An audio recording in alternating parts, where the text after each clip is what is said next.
fatiguée, j'en pouvais plus, ça me saoulait, les gens ils étaient là, oui mais moi il faut que je réfléchisse machin, et je sais ces objections, mais ça me saoulait vraiment. Et au bout d'un moment j'ai vraiment pété un câble, j'étais en appel, j'ai pleuré, je me dis écoute j'en ai marre, donc c'est apprendre à laisser, c'est comme ça, et voilà. Je dis comme ça, mais vraiment j'étais cash. Et franchement, j'étais même pas là pour vendre, j'étais vraiment là, j'en pouvais plus. J'ai dit, tu sais quoi, moi, ça fait 2 ans que tu me suis, donc cette offre, elle est là, c'est à prendre ou à laisser, c'est à toi de jouer. Mais moi, je vais pas venir t'argumenter, non, c'est bon. Et le mec, il se pose comme ça, il me dit, c'est bon, je prends. Et là, j'ai fait, ok, bon, alors, écoutez, il faut peut-être que je pleure plus souvent. Donc, en fait, tout ça pour vous dire, alors, je vous conseille pas de faire ça à chaque appel, et c'était pas joué, en fait, c'était vraiment vrai. Mais pour le coup, c'est pour vous dire qu'à un moment donné, ce que j'ai appris aussi dans la vente, la vraie vente authentique, c'est qu'à un moment donné, il faut se positionner, quoi. Et les gens, ils vont venir. Votre client d'âme, il va toujours venir. Le client qui n'est pas votre client d'âme, à un moment donné, c'est juste que c'est pas votre client d'âme, quoi, c'est tout. Il faut se positionner. Et subjectivement, c'est pareil. Si on se positionne, on dit ce qu'on pense. Et souvent, on n'ose pas dire ce qu'on pense, parce qu'on croit que oui, on va être jugé, oui, on va être critiqué, on va être rejeté. Mais en fait, non, au contraire. On va être accepté par les gens qui nous ressemblent, qui sont nos clients d'âme. Et les gens qui ne nous ressemblent pas, eh ben, ils vont nous critiquer, mais on s'en tape, parce que ces gens-là, on ne les veut pas, en fait. On veut les refuser. Donc plus vous êtes vous-même, plus vous dites ce que vous pensez, et plus vous allez attirer les bonnes personnes à vous. En tout cas, c'est ce que je ressens. Après, vous pouvez aussi faire avec votre ressenti, mais c'est ce que moi, personnellement, j'ai ressenti dans ces dernières semaines, ces derniers mois. En étant moi-même, plus j'étais moi-même, plus j'attirais mes clients d'âme. Et puis je repoussais les gens que je ne voulais pas. Donc voilà. Donc apprendre quelque chose, voilà, c'est pas nouvelle réflexion. Le storytelling, ça va avec, c'est la notion d'histoire.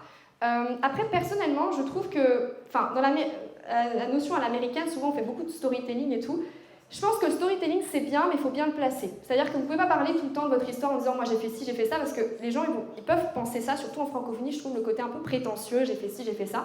Par contre, si vous dites « tu veux obtenir ça, tel objectif », écoute, dans mon histoire, il y a quelque chose qui m'a servi, qui peut te servir à toi, et tiens, je t'en parle aujourd'hui parce que ça peut t'aider à… Là, je trouve que c'est beaucoup mieux perçu. Et du coup, les gens se disent « ah, ça m'intéresse », parce que ça parle à moi, à mon histoire. Par exemple, hier, je discutais sur la notion de rejet, que quand j'étais petite, j'étais rejetée. Mais ça, c'était pour faire écho avec Sylvie, avec d'autres personnes qui avaient connu le rejet. Parce que je savais que ça allait t'aider. Je n'ai pas pensé à moi, ok, c'est cool, je partage machin. J'ai pensé à toi personnellement en disant, ah, tiens, dans mon histoire, il y a quelque chose qui peut te servir à toi.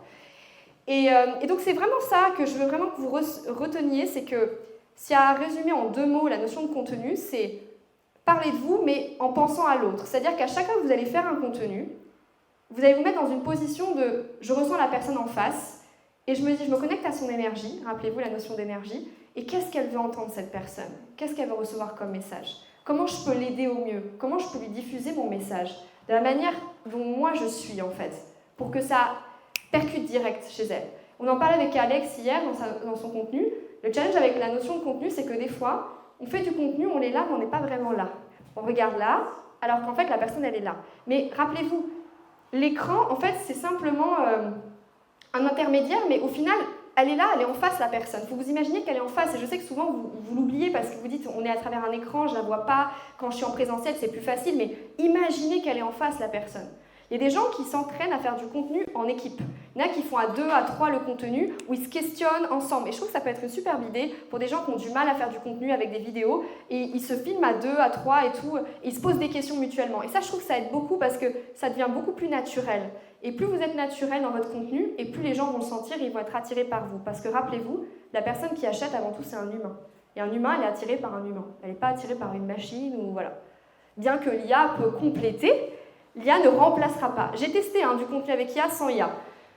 Le contenu avec IA m'aide au niveau de la création de contenu à trouver des idées. Par contre, il ne me remplace pas. Dans le sens où j'ai fait des contenus où c'était moi personnellement ma touche et on le sentait direct que du coup la personne était beaucoup plus réactive en fait et s'engageait beaucoup plus.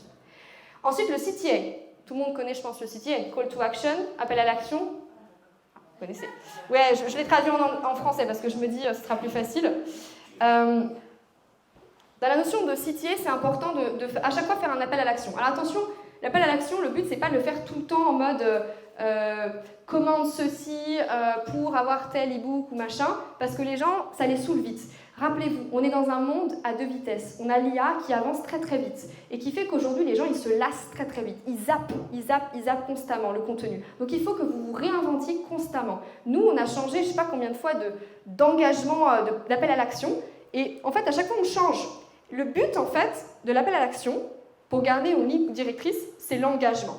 Vous voulez engager votre communauté. Pourquoi là je vous ai mis en trinôme? Pourquoi je vous ai dit allez, on se challenge, on fait le live ensemble? Parce que c'est comme ça que vous allez créer cet espace où les gens vont se sentir dans l'espace avec vous et ils vont venir avec vous en fait. Et ça c'est vraiment important, la notion d'engagement. Donc par exemple, si vous faites un contenu sur, admettons toi Lucille pour les comportementalistes canins, etc. Tu fais un petit contenu et tout, sympa. Et tu vois, il y a un truc qui me vient spontanément, c'est vous avez un chien qui fait un petit peu la tête, vous pouvez mettre un petit emoji chien machin, tu vois, en commentaire. Et là, je suis sûre, il y a plein de gens qui vont commenter, qui vont dire putain, c'est trop chouette et tout, vas-y, j'ai envie de jouer, je vais mettre mon petit emoji marrant et machin. Et donc, voilà, que des petits trucs comme ça, mais ça fait toute la différence. Et vous le savez, pour avoir des clients, rappelez-vous, il y a toujours cette notion de d'abord j'attire. Pour j'attire, il faut que je sois vue. Donc pour que je sois vue, il faut que les gens ils s'engagent, parce que plus les gens s'engagent dans un post, plus le post est vu. Pourquoi je vous ai dit on fait un live et on tag tout le monde? D'ailleurs, je vous invite à partager le live que j'ai fait, parce que ça va vous permettre de vous-même être plus visible. Parce que plus on partage le live d'hier, et plus tout le monde va être visible, et plus tout le monde a de chances d'attirer des clients. Parce que le live d'hier, je vous ai tagué, d'accord? Et quand on vous tag, vous êtes automatiquement... ça veut dire que c'est relié à votre audience. Donc si vous partagez, du coup, ça va être vu sur votre audience. Mais du coup, la personne qui a intervenu dans le live, aussi, ça va l'aider aussi à être vue, d'accord, par rapport à ce live. Donc c'est pour ça que c'est très important quand on fait des lives comme ça, qui est un des outils qui permet de plus d'être engagé, de vraiment le partager. Il y a un truc que je trouvais assez dingue, c'est une personne qui disait ça, une américaine, qui disait il y a un truc que je ne comprends pas, c'est que, surtout en francophonie, en Amérique ou Dubaï, tout ça, quand tu as quelqu'un qui dit j'ai réussi ça, etc., qui le partage, les premiers qui like, c'est leurs amis, leurs collègues, leurs clients, leurs partenaires, tout le monde fait ça. En francophonie, genre les gens ils regardent et ils s'engagent pas, ils like pas et machin. Moi je me dis, il y a une mentalité à changer là. Parce que si vous voulez que vos clients ils agissent, est-ce que vous ne commencez pas par vous-même à agir, par vous-même soutenir vos collègues? Là par exemple, il y a un live où on est 18 personnes, enfin 18-20 personnes. Là si tout le monde partageait, ça veut dire qu'on aurait 18 fois plus de visibilité chacun. C'est-à-dire que 18 fois plus de chances d'avoir des clients. 18 fois plus de chances. Je ne sais pas si vous imaginez le truc. 18 fois plus de chances d'avoir des clients. Parce qu'en fait, plus vous êtes vu, plus vous êtes entendu, et plus vous avez des chances d'avoir des clients.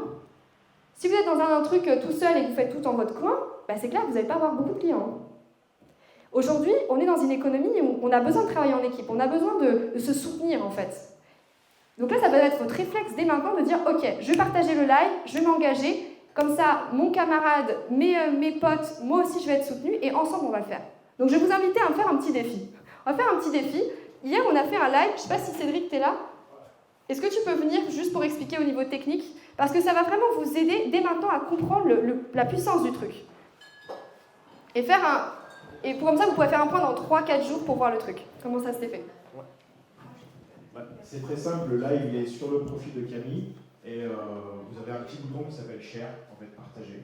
Donc vous le partagez sur votre profil en premier et après où vous voulez en fait.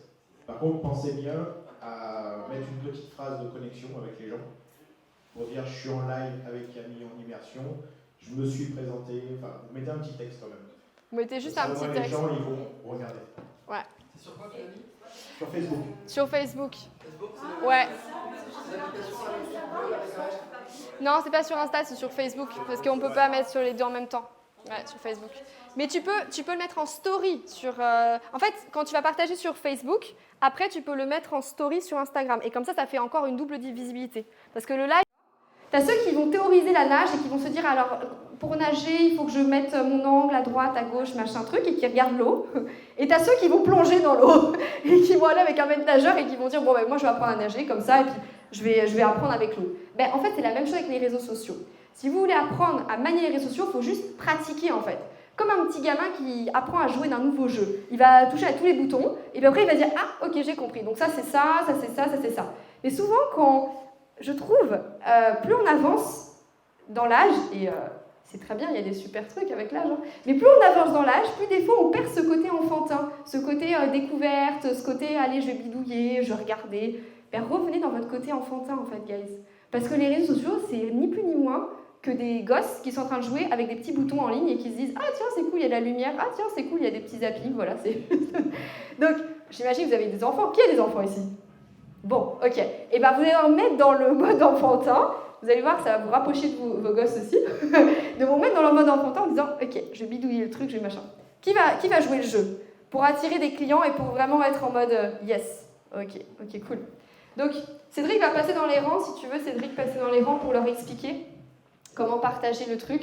Comme ça va vraiment déjà vous donner de la visibilité parce qu'en plus, je trouve que vous avez été vraiment top. D'ailleurs, on peut vous féliciter parce que hier, quand vous vous êtes présentés et tout, c'était vraiment chouette. Vraiment tous. Vous pouvez vous féliciter. C'est pas un petit, hein, c'est un grand félicitations.